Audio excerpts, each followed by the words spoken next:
नमस्कार दोस्तों, स्वागत है आपका फेसलेस ग्राफी में। मैं हूँ प्रकृति। अगर मेरी आवाज़ आपसे कनेक्ट हो पा रही है, तो चैनल को ज़रूर सब्सक्राइब कीजिए। आज जैसा कि टाइटल से ही क्लियर हो गया होगा, आज बिहार में जो पलायन की समस्या है, हम उस पे बात करेंगे, एक छोटी-सी संक्षिप्त चर्चा करेंगे। क्या समस्याएँ हैं? आर्थिक, सामाजिक क्या प्रभाव पड़ रहा है इसका? लॉन्ग टर्म में इसकी वजह से क्या दिक्कतें आएँगी? इस पर भी हम थोड़ी चर्चा करेंगे। साथ ही क्या समाधान हो सकते हैं, सरकारें क्या कर रही हैं, हर एंगल से, हर आयाम पर हम थोड़ी चर्चा करेंगे। तो चलिए शुरू करते हैं। मेरा सवाल आपसे ये है कि क्या आपने कभी सोचा है, कोई इंसान अपना गाँव, अपनी ज़मीन, अपने लोग, सब कुछ छोड़कर हज़ारों किलोमीटर दूर क्यों जाता है? देखिए, बिहार में पलायन कोई नया मामला नहीं है। ये क्वेश्चन इसलिए भी बहुत इम्पोर्टेंट हो जाता है क्योंकि आज हम अगर वर्तमान की बात करें तो जुलाई 2025 का भी समय चल रहा है। तो ऐसे में जब हम पीछे मुड़कर देखेंगे तो क्या सिर्फ़ जो रोटी हम कहते हैं कि रोटी काम-काज की तलाश में लोग हज़ारों किलोमीटर दूर अपने गाँव को छोड़कर पलायन कर रहे हैं। तो हमें ये समझना पड़ेगा कि केवल रोज़गार इसका जो है फैक्टर नहीं है, इसके पीछे एक जटिल आर्थिक सामाजिक संरचना भी है, जिसकी वजह है कि मजबूरी में वो पलायन कर रहे हैं। देखिए, हर साल यहाँ से लाखों लोग, लाखों नौजवान जो हैं, वो बिहार से पलायन करते हैं, ख़ास करके नौजवान हैं, वर्किंग एज में जो भी पुरुष हैं, वो घर परिवार को छोड़कर दिल्ली, मुंबई, पंजाब, गुजरात जैसे सूरत जैसे राज्यों में जाकर के रोज़गार की तलाश करते हैं। पर ध्यान देने वाली बात ये है कि सिर्फ़ पुरुष ही शामिल नहीं हैं इसमें, महिलाएँ भी अब जो है काम करना वो दूसरे राज्यों में ही प्रेफ़र कर रही हैं क्योंकि एक तो उन्होंने पढ़ाई बाहर रहकर की, जिन्हें मौका मिला और फिर वो यही प्रेफ़र करती हैं कि अब काम भी कहीं बाहर ही उन्हें मिल जाए और वहीं फ़ाइनली वो सेटल हो जाएँ। और दूसरा शादी का भी मुद्दा है, विवाह भी एक बड़ा फैक्टर है कि महिलाओं का पलायन हो रहा है अन्य राज्यों में। देखिए, जैसे मैंने पहले ही बताया आपको कि बेरोज़गारी एक बहुत बड़ा फैक्टर ज़रूर है पलायन का, लेकिन एकमात्र कारण नहीं है। असली सवाल ये है कि हमारे गाँव और शहर आज भी क्यों काम देने लायक नहीं बन पाए हैं। शिक्षा का स्तर सुधर तो रहा है लेकिन रफ्तार बहुत धीमी है। हायर एजुकेशन की बात करें, स्किल ट्रेनिंग की बात करें या प्रोफ़ेशनल कोर्सेज़ प्रोवाइड करने की बात करें, ये सब किया तो गया है लेकिन इसकी जो पहुँच है वो जो बच्चे बाहर पढ़ने के लिए जा रहे हैं, वो वापस आने के बजाय बाहर ही सेटल होना ज़्यादा प्रेफ़र कर रहे हैं। यानी 2 चीज़ें हो रही हैं, पूँजी का तो पलायन हो ही रहा है, हमारे युवा जो वर्किंग एज के लोग हैं वो बाहर जा ही रहे हैं। समाज में फैमिली के स्तर पर नुकसान तो हो ही रहा है, प्लस नॉलेज का माइग्रेशन भी हो रहा है। हमारी जो क्रिएटिविटी है, हमारी जो नॉलेज है, वो भी बाहर जा रही है, पैसा भी बाहर जा रहा है। जो लोग बाहर से कमाकर घर पर भेजते हैं, वो एक छोटा हिस्सा होता है ताकि उनका घर चल सके यहाँ बिहार में, गाँव में। पर असल मुद्दा ये है कि जो वहाँ रहकर वो अपनी जीवन यापन के लिए कर रहे हैं, खाना कमाना, कपड़े पहनना, शॉपिंग करना, ये सब कुछ उस राज्य की अर्थव्यवस्था का हिस्सा बनता जा रहा है। यानी कि उनका एक बहुत बड़ा जो निवेश है, वो उस राज्य की अर्थव्यवस्था को मजबूत कर रहा है, बिहार को नहीं। उनका टैक्स, उनकी क्रिएटिविटी, उनका निवेश सब कुछ दूसरे राज्यों की अर्थव्यवस्था को मजबूत करता जा रहा है। और सबसे बड़ी बात मुझे लगती है कि सेल्फ रिस्पेक्ट यानी कि आत्मसम्मान हम धीरे-धीरे खोते जा रहे हैं और इसकी कमी दिखाई पड़ती है जब भी कोई व्यक्ति सालों तक बाहर जाकर मेहनत करता है, वहाँ की ज़िंदगी को ही अपना लेता है। बिहार के बारे में, बिहार के लोगों के बारे में और यहाँ आकर अपनी फैमिली के साथ रहने और यहाँ रोज़गार करने के बारे में उसे ख़्याल नहीं आता। उसका सारा जो मन है, उसका जो चेतन मन है वो उस राज्य के लिए सोचने लगता है। ये भी एक बड़ा नुकसान है, बिहार के आत्मसम्मान में गिरावट है कहीं न कहीं। और हम देखते हैं, हम सबने नोटिस किया होगा कि आप त्योहारों में जब घर जाते हैं, अगर आप भी शहर निकले हैं पढ़ाई करने के लिए, तब आप भी घर लौटते होंगे अपने त्योहारों में, तो आप देखते होंगे कि बड़ी संख्या में, हज़ारों, लाखों की संख्या में लोग दिल्ली, पंजाब अ, जैसे मैंने बताया सूरत, गुजरात इन इलाकों से लोग त्योहार में घर आ रहे हैं। तो एक मानसिकता सी बन गई है कि ये हमारा स्थायी घर नहीं है, हम त्योहार मनाने आएँगे और ये कंपल्सरी है, लेकिन बाकी जो समय है, वो हम दूसरे राज्यों में बिताएँगे, अपना सारा संसाधन, अपनी क्रिएटिविटी सब वहीं पे लगा रहे हैं। ये पलायन का बहुत ही डार्क साइड है, जिस पर चर्चा कम होती है। यानी कि नॉलेज का माइग्रेशन, क्रिएटिविटी का माइग्रेशन, पूँजी का माइग्रेशन, इस पर बहुत कम चर्चा होती है। पर जो रोज़गार एक बड़ा मुद्दा है, उसे सामने रखा जाता है।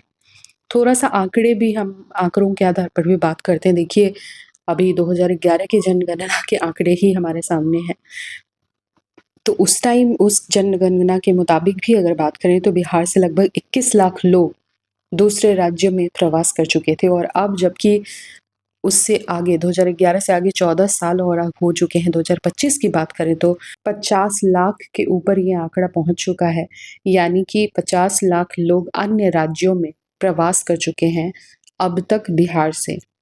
और अगर आप इनकी आयु वर्ग सीमा देखेंगे ना, तो आप हैरान रह जाएँगे। यानी कि 15 से 40 साल के आयु वर्ग के लोग पलायन कर रहे हैं। यानी कि सबसे यूथफुल एज हमारी सबसे युवा और सबसे कामकाजी आबादी जो है, वो प्रवास कर जाती है। देखिए, ये कोई नई कहानी मैं आपसे नहीं कह रही हूँ। ये हम सब जानते हैं कि जो ये पलायन का मुद्दा है, वो सालों-साल से चला आ रहा है, और इवन आज़ादी से पहले जब अंग्रेज़ों का शासन था, वहीं से जुड़ा हुआ ये मुद्दा है। तब भी हम देखते हैं कि हमारे वर्कर्स को गन्ना, चाय, कपास की खेती के लिए पूर्वी भारत में, इवन जो साउथ ईस्ट कंट्रीज़ हैं और अन्य विदेशों में भी हमारे मज़दूरों को, नौजवानों को भेजा गया था उस टाइम भी। पर विडंबना ये है और दुखद बात ये है कि आज़ादी के बाद भी बहुत ज़्यादा हालात कुछ सुधरे नहीं, ख़ासकर गाँव में अस्थायी रोज़गार का विकल्प ख़ासकर हमें नहीं दिखाई पड़ता है। लगातार 1950 के बाद से ही बिहार जो है वो विकास के दौर में पिछड़ता चला गया है। यहाँ कोई बड़ा उद्योग खड़ा नहीं हुआ अब तक, ये हमें साफ तौर पर दिखाई देता है। एक बार छोटी-सी चर्चा हम इस पर भी करते हैं कि मतलब क्या कमी है, विकास में कमी कहाँ रह गई? क्या योजनाओं में कमी है? सरकार किस स्तर पर काम कर सकती थी, पर उसने नहीं किया? ये सवाल ज़रूरी है कि बिहार कभी खुद के लोगों को रोकने की कोशिश क्यों नहीं करता?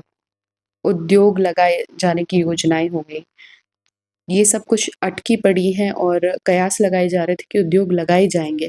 लेकिन कई जो बेसिक फंडामेंटल इश्यूज़ हैं, ज़मीन अधिग्रहण, बिजली, लॉ एंड ऑर्डर, इन समस्याओं को देखते हुए यहाँ जो निवेशक हैं, वो आने से डरते हैं। यहाँ स्टार्टअप्स जो है वो आने से पहले सोचते हैं। सरकारें आईं, बदलीं, घोषणाएँ हुई, लेकिन एग्ज़ीक्यूशन जो है, वो नहीं हो पाया। यानी ज़मीनी स्तर पर काम-काज नहीं हो पाया। कुछ इनिशिएटिव जैसे स्टार्टअप पॉलिसी, ये हम सब ने देखा है, startup India, skill India, skill आधारित जो उद्योग हैं, कृषि आधारित उद्योग हैं, ग्रामीण हाट हैं, ये सारी कोशिशें हुई हैं, लेकिन इसका असर अगेन मैं कहूँगी कि बहुत सीमित है। अब हम देखते हैं कि परिवार पर, समाज पर, नैतिक स्तर पर, मानसिक स्तर पर, समाज की संरचना पर इसका किस तरह से असर पड़ता है। तो देखिए, परिवार के पुरुष अगर पलायन कर रहे हैं, तो सोचने वाली बात है कि महिला पर काम का बोझ, परिवार का बोझ बहुत बढ़ जाता है। अगर एक परिवार से एक पुरुष जो है वो पलायन कर जाता है, तो अकेले महिला पूरा परिवार सँभालती है, बच्चों की पढ़ाई, उनकी देखभाल और प्लस खेती का काम, यहाँ का कामकाज भी, इन सब का बोझ उनके कंधों पर आ जाता है। और इसका साफ असर गाँव की अर्थव्यवस्था पर भी पड़ता है। देखिए, मज़दूर बाहर जाने लगे हैं, और आजकल हमें खेती के लिए, अपनी खेती के लिए अपने लोग ही नहीं मिल पा रहे हैं। तो मज़दूरी की दर तो बढ़ गई है, मज़दूरी तो बढ़ गई है, लेकिन श्रमिक ही कम है हमारे पास। और इसका साफ तौर पर सामाजिक संरचना पर भी असर पड़ेगा, क्योंकि जब नौजवान ही बाहर हैं, तो जो गाँव में बड़े-बुज़ुर्ग हैं और महिलाएँ हैं, वो ही रह जाती हैं, और इससे सामाजिक जीवन असंतुलित हो जाता है, और जो बिहार की एक परंपरा रही है संयुक्त परिवार की, वो भी अब धीरे-धीरे टूटती हुई नज़र आती है। और जो एकल परिवार की पद्धति है, वो बहुत ज़्यादा विकसित हो गई है, और फिर जो एकल परिवार की पद्धति है, उसके अपने जो है वो नुकसान हैं, जो काफ़ी दीर्घकालिक हैं, और इसका समाज की संरचना पर भी एक दीर्घकालिक असर पड़ता हुआ हमें दिखाई दे रहा है। तो अब तक हमने कई आयाम से, कई एंगल से इस समस्या को समझने की कोशिश की है। तो एक नज़र हमें ये भी देखना होगा कि क्या इसका कोई समाधान है? तो बिल्कुल इसका समाधान है, और लेकिन जो सरकार है, सिर्फ़ सरकार या सरकार की नीतियों से ये सब कुछ नहीं बदलने वाला। समाज और सिस्टम दोनों को मिलकर के कोशिश करना होगा।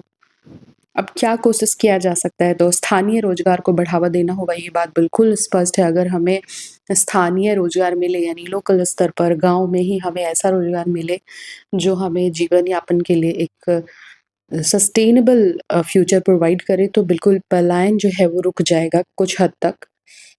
और कृषि आधारित उद्योग जैसे हमने बात की कि बहुत सारे उद्योग तो नहीं लगाए जा सकते, लेकिन कृषि आधारित उद्योग, फूड प्रोसेसिंग यूनिट और माइक्रो स्मॉल एंटरप्राइजेज़ जो हैं, वो यहाँ पे बहुत ज़्यादा बूम कर सकते हैं। हमें उनको प्रायोरिटी देनी चाहिए, एमएसएमई सेक्टर के लिए हमें कुछ प्रोत्साहन भी देना चाहिए ताकि वो यहाँ पर ग्रो कर सकें।